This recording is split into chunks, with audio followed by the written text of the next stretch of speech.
Wow.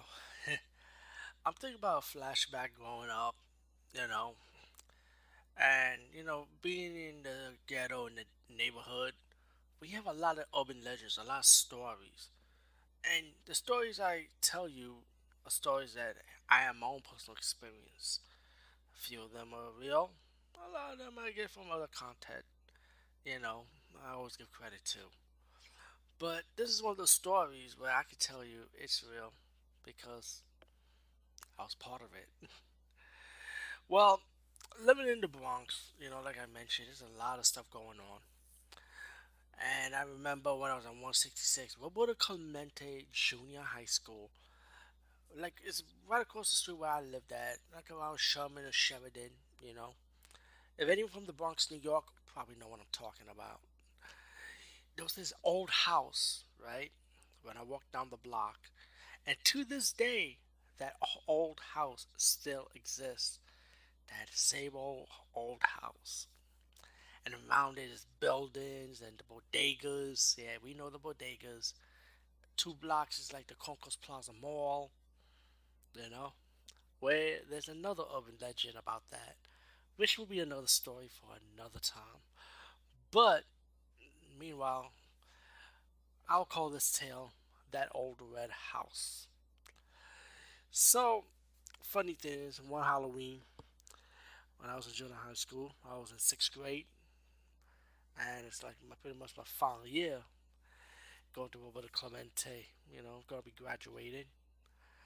And before graduation, we decided, you know what? We talk about that old red house that looks so condemned, but we never see anybody coming in and out of that old house.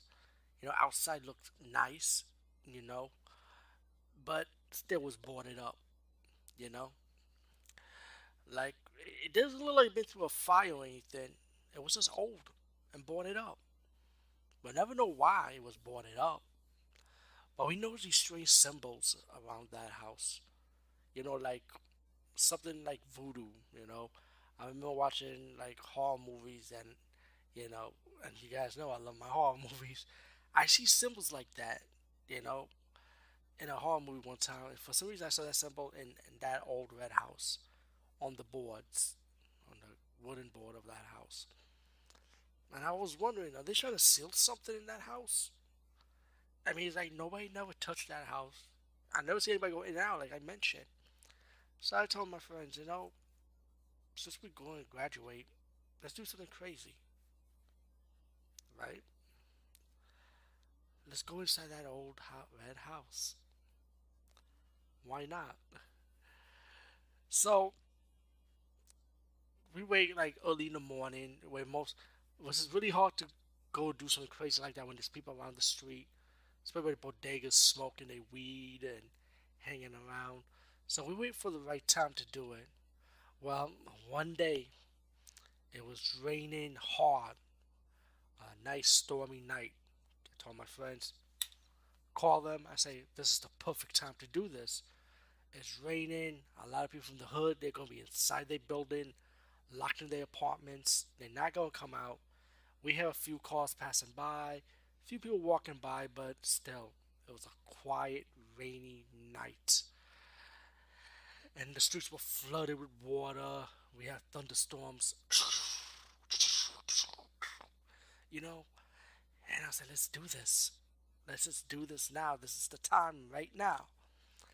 So me and my friends, we got a crowbar, screwdriver, you know, kept a little tools with us just in case we had to defend ourselves. You know how it is in the hood, right?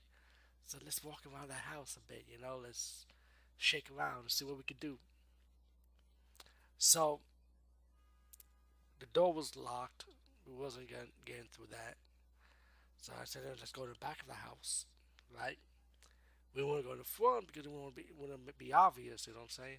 So we went to the back of the house, and we decided to open one of the wooden, trying to break in to see if there's anybody in there, cause it was quiet.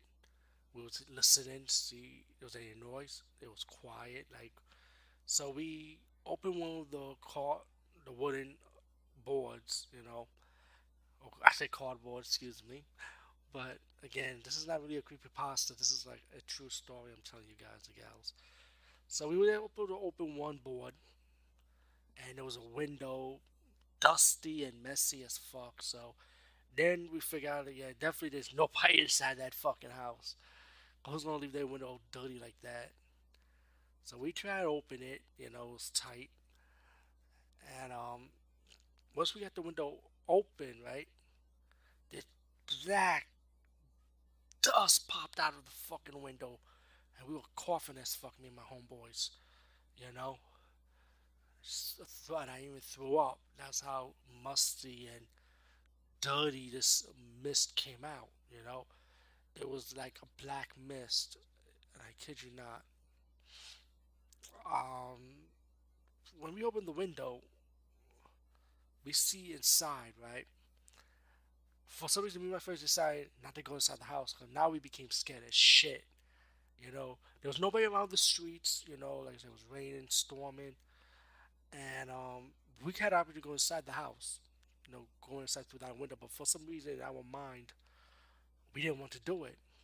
But we had flashlights, so we use our flashlights. Like see what's inside.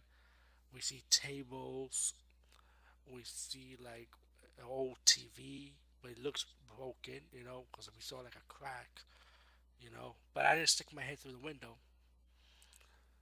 Then when I put my flashlight to like a hallway, we see another table, and it looked like the kitchen because I see a sink. So of course it has to be a kitchen. So my friend said, "Yo, go through, go inside, see what you could get.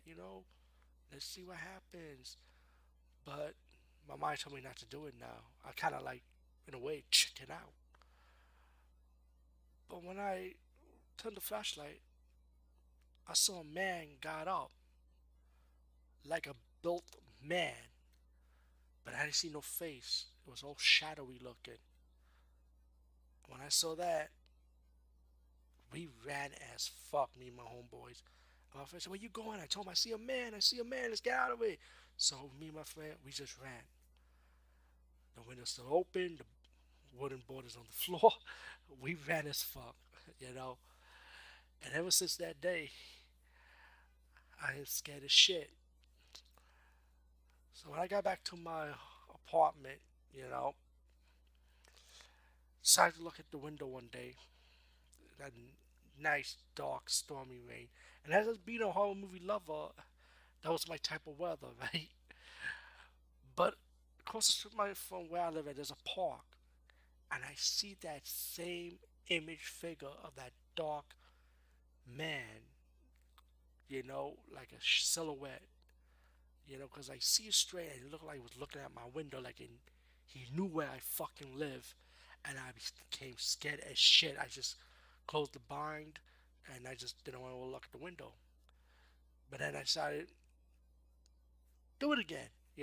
Me being a little risk taker, a little, well, guess I'm not a risk taker, but still, I was curious.